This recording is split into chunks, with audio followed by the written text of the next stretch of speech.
Hi friends, आज आपण या ठिकाणी linear equation into variable practice set 1.1 आज अभ्यासणार आहोत। तर बघा मित्रांनो, आता आपण बघतोय की एसएससी च्या बोर्ड एक्झामिनेशन जवळ येत आहे। त्याच अनुषंगाने आपण या ठिकाणी एक रिव्हिजन म्हणून जो काही लिनियर इक्वेशन हा पार्ट आहे हा आपण घेतोय। तर या ठिकाणी बघा की पहिलं इक्वेशन आहे, आता बेसिक तर घेणार नाही मी, पण पहिलं इक्वेशन जे दिलेलं आहे ते म्हणजे 3a + 5b is equal to आपल्याला दिलेलं आहे 26 आणि दुसरं इक्वेशन आहे a + 5b is equal to या ठिकाणी आहे आपल्याकडे 22। बघा विद्यार्थी मित्रांनो, आपल्याला याची a आणि b दोन्हीही व्हॅल्यू शोधायची आहे। मग आता गणित कसं आपल्याला असं वाटतं की खूप अवघड आहे, पण मला तरी वाटतं गणित हा विषय खूपच सोपा आहे आणि त्या सोप्यातून सोपा करून मी तुम्हाला त्या ठिकाणी शिकवणार आहे। तर बघा आपण या ठिकाणी प्रथमतः गणित मांडून घेऊया। 3a + 5b is equal to 26 equation number first झालं आणि या ठिकाणी a + 5b is equal to 22 equation number second. आता बघा ज्यावेळेस आपण लिनियर इक्वेशन बघतो, लिनियर इक्वेशन सोडवतो, लिनियर इक्वेशन सोडवत असताना एक गोष्ट लक्षात ठेवायची, आता कोणतेही दोन जर त्या ठिकाणी आपल्याला हे व्हेरिएबल सेम असेल कोणतेही, मग आता त्याचे कोएफिशिएंट सेम असेल, मग हा 3 आहे पण इथं 3 नाहीये, इथं 5 आहे इथं 5 आहे, म्हणून तो गेट कॅन्सल होऊ शकतो। पण कसा प्लस प्लस प्लस मध्ये तर गेट कॅन्सल होणार नाही। मग काय करावं लागल, तर त्याला सरळ सरळ लिहायचं की दोन्ही जर साइन सारखे असेल तर नेहमी तिथं काय करायचंय, सबट्रॅक्ट इक्वेशन। काय करायचंय, सबट्रॅक्ट इक्वेशन। शॉर्ट मध्ये लिहितोय मी आता। मग सबट्रॅक्ट इक्वेशन म्हटल्यानंतर मग पुन्हा इथे एक नियम येतो। नियम काय सांगतो की ज्यावेळेस लिनियर इक्वेशन सोडवत असताना तर लिनियर इक्वेशनच्या ज्या ठिकाणी जर ऍडिशनच्या ऐवजी आपण आता सबट्रॅक्शन करतोय तर त्याच्या साइन चेंज होतात। मग इथं प्लसच्या ऐवजी मायनस, प्लसच्या ऐवजी मायनस आणि प्लसच्या ऐवजी मायनस। मग काय होईल, plus plus plus plus minus minus हे दोन्ही गेट कॅन्सल झाले, 0 उरला तिथं। आता 3a मधून a गेला, मग आता आपण जर बघितलं 3a मधून a चालल्या गेला, किती a राहतील तिथं, त्यांच्याकडे राहतील 2a आणि या ठिकाणी 26 मायनस 22 आपण जर केले तर तिथं राहिले आपल्याकडे 4। मग आता 2a जो काही असेल तर आपल्याला जो 2a इज इक्वल टू किती मिळाला, 4। मग आपण अगोदर a ची व्हॅल्यू शोधू शकतो। मग a इज इक्वल टू काय मिळणार आहे, 4/2, 2 1 2, 2 2 4, म्हणजे a ची व्हॅल्यू काय मिळाली विद्यार्थी मित्रांनो, 2 मिळालेली आहे। आता मग a ची व्हॅल्यू मिळाली, मग a च्या व्हॅल्यू पासूनच आपल्याला काय करायची आहे, b ची व्हॅल्यू काढायची। काय करायची आहे, a च्या व्हॅल्यू पासून आपल्याला b ची व्हॅल्यू शोधायची आहे। आता देअरफॉर ची साइन तुम्ही देत चला। मग आता b ची व्हॅल्यू कशी शोधचाल, मग याला a, मग इथं काय करायचं, पुट, इथं पुट लिहू शकता, सबस्टिट्यूटेड लिहू शकता, दोन्हीतून तुम्ही कोणताही लिहू शकता किंवा रिप्लेस करू शकता। मग put a is equal to 2 in equation first मध्ये ठेवा, सेकंड मध्ये ठेवा। बघा आता सेकंड मध्ये ठेवतो मी, मग सेकंड मध्ये ठेवलं, सेकंड इक्वेशन काय आपल्याकडे, हे सेकंड इक्वेशन आहे। मग a + 5b is equal to 22 हे फर्स्ट नंबरचं इक्वेशन आहे। मग या फर्स्ट नंबरच्या इक्वेशन मध्ये आपल्याला काय करायचं, a च्या जागेवर काय करायचंय, 2 ठेवायचं, म्हणजे इथं a आहे म्हणून आपण इथं काय करू, 2 + 5b इज इक्वल टू 22। मग काय होईल, आता हा 5b आहे त्याच्यासोबत आता हे b हा व्हेरिएबल त्या सोबत आहे म्हणून 5b बाजूला घेतला, 22 ऍज वेल ऍज हा पॉझिटिव्ह आहे तो इकडे गेल्यानंतर काय होईल, निगेटिव्ह, म्हणजेच 5b इज इक्वल टू किती मिळालं, 20 मिळाले। पण आपल्याला 5b ची व्हॅल्यू नाही शोधायची, फक्त b ची शोधायची। मग आता याला इकडे लिहितो मी, काय 5b इज इक्वल टू 20 आपल्याला मिळालेले। मग हा b इंटू मध्ये आहे त्याला बाहेर काढून घेऊ, म्हणजे b इज इक्वल टू, बघा b इज इक्वल टू काय होईल, 20/5। मग 20/5 म्हटल्यानंतर 5 1 जा 5, 5 4 जा 20, b ची व्हॅल्यू काय मिळाली, 4 मिळाली।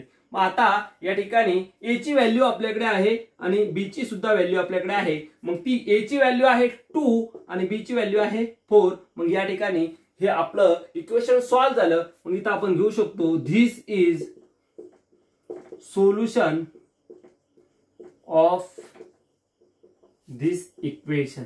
एकदम सोपा आहे आणि अशा पद्धतीने आपण ह्या इक्वेशनचा जो काय ए आणि बी शोधला, तर या ठिकाणी तुम्हाला जर स्क्रीनशॉट काढायचा असेल तर सर्वांनी काढून घ्या.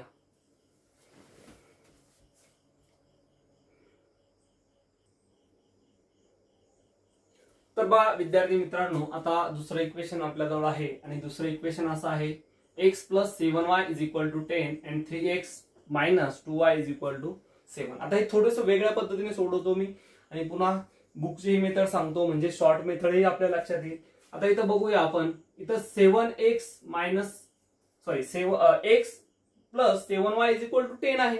मग याच्यामध्ये थोडं वेगळ्या पद्धतीने का म्हटलं मी, अगोदर x ची व्हॅल्यू डायरेक्टली शोधून घेऊ आपण याच्यातून. x + 7y = 10 हे इक्वेशन नंबर फर्स्ट आहे आणि दुसरं आहे 3x - 2y = 7. आपण आता बरेचसे लिनियर इक्वेशन बघतो तर तिथं आपल्याला मल्टिप्लिकेशन करावा लागतो, पण इथं मल्टिप्लिकेशन न करता गणित सोडवता येईल का हे आपण बघूया. मग आता डायरेक्टली या प्रथम जे काही आपलं आहे फर्स्ट, याचा आपण काय करू, x ची व्हॅल्यू काढून घेऊ.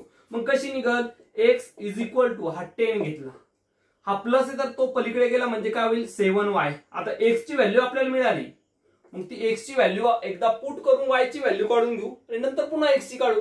मग आता या दोन नंबरच्या गणितामध्ये मग आता पुट x = काय करायचे आपल्याला 10 - 7y करायचे. काय करायचे 10 - 7y, म्हणजे put x = 10 - 7y in equation second मध्ये टाकू. आता ते मग सेकंड इक्वेशन काय आपलं 3x - 2y = 7. मग आता हे घेतल्यानंतर आता कशा पद्धतीने ते पुटअप करायचे. मग आता पुटअप करत असताना काय करायचं, 3 ॲज वेल ॲज राहील, पण x च्या जागेवरती आपल्याला 10 - 7y टाकायचं आहे. म्हणून इथं घेऊ आपण 10 - 7y. मग आता पुढे काय येईल -2y ॲज वेल ॲज 7 सुद्धा जशाच तशा. मग या ठिकाणी 3 × 10 म्हणजे 3 × 10 = 30 - 3 × 7 = 21y - 2y = 7. आता इथपर्यंत झालं. असं जसं झाल्यानंतर आता बघा हा जो 30 आहे त्याला आपण काहीच करायचं नाही. 30 मायनस इथं काय होणार आहे, मायनस मायनस प्लस होणार आहे, मोठ्या संख्येचा साइन येईल, म्हणजे इथं झाले 23y = 7.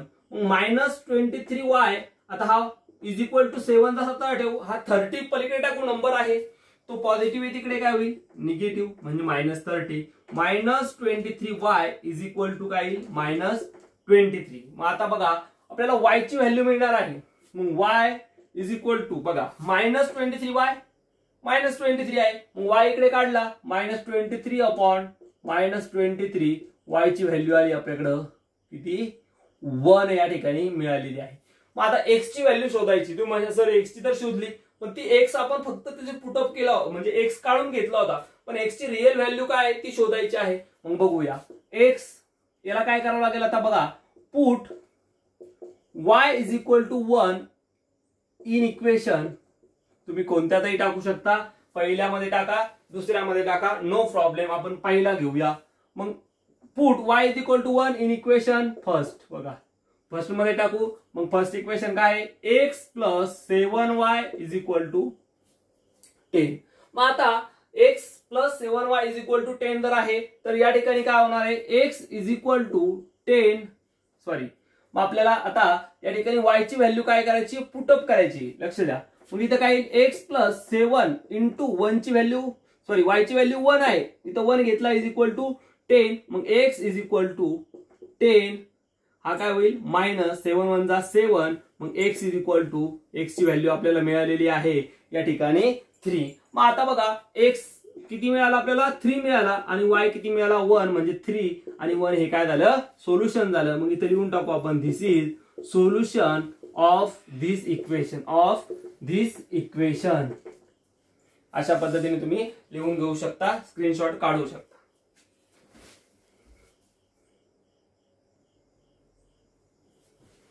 तर बघा स्क्रीनशॉट काढला असेल तर आपण जाऊया 3 नंबरच्या प्रश्नाकडे. काय सांगतो 3 नंबरचा प्रश्न.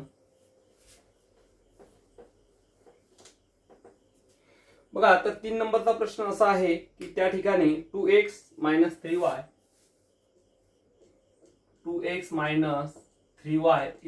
= आहे 9 आणि दुसरं इक्वेशन आहे 2x plus y is equal to 13. सोपा प्रश्न आहे हा पण, आणि हा पण आपण सोप्या पद्धतीनेच घेणार आहोत. मग या ठिकाणी सोडवताना प्रश्न लिहून घेऊया. 2x minus 3y is equal to 9 equation number first. त्यानंतर 2x plus y is equal to 13 equation number second. आता या पद्धतीने, आता इथं जर मल्टिप्लिकेशनने केले तरी सॉल्व्ह होतं, डायरेक्टली आपण मल्टिप्लिकेशन नाही केलं तरी सॉल्व्ह होतं, कारण की इथं 2 2 आहे. पण आता साइन प्लस असल्यामुळे प्लस होईल, पण याला सबट्रॅक्ट केलं तर याचं आन्सर येऊ शकतं, म्हणून आपण सबट्रॅक्ट करू. मग सबट्रॅक्ट इक्वेशन, बघा आता जसं तसं आपण सबट्रॅक्ट इक्वेशन जसं तसं घेणार आहे. म्हणजे आपल्याला या ठिकाणी सबट्रॅक्ट करायचंय, साइन चेंज करून घेऊया.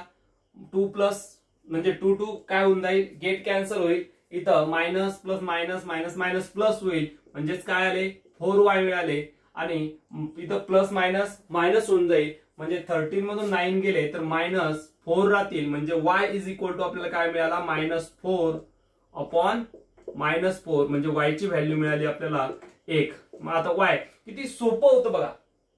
काय केलं मी, पहिलं इक्वेशन मांडलं, दुसरं इक्वेशन मांडलं, मल्टिप्लिकेशन केलंच नाही, थोडस शॉर्ट मध्ये घेतलं, कारण की शॉर्ट मार्क्स तर आपल्याला पडणारच आहे. पण तरी शॉर्ट काय केलं आपण, इथं सबट्रॅक्ट इक्वेशन केलं. मग सबट्रॅक्ट इक्वेशन केल्यानंतर मायनस मायनस मायनस का घेतले, कारण की प्लस असेल तर मायनस घ्यावं लागतं लिनियर इक्वेशनना सबट्रॅक्ट करताना.